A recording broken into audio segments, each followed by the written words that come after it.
Еңбексіз егін шықпайды, тересен терін тегін қалмайды. Ахмет Байтұрсынұлының өмірбаяны барша қазаққа үлгі өнеге. Және де Ахмет Байтұрсынұлының нақыл сөздері қазіргі таңда қанатты сөздерге айналып кеткен. Сол нақыл сөздерінің бірі еңбексіз егін шықпайды, тересен терін тегін қалмайды.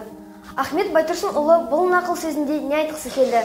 Яғни Ахмет Байтұрсынұлы бұл сөзінде 20 ғасырда біз қазақ халқының дамып, білім мен өнер дамыған кезең еді. Және де 1930 жылы зұлмат ашаршылық кезеңі болды. Осы ашаршылық кезеңінде халықтың білімге, өнерге деген ынтасын басып тастады.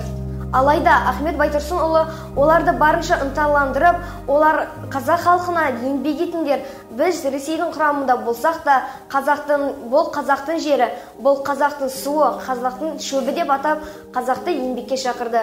Бұны неге айтты? Яғни қазақ халқы сол кездерде Ресей құрамына кіргендіктен қазақ халқы онша дамымаған еді.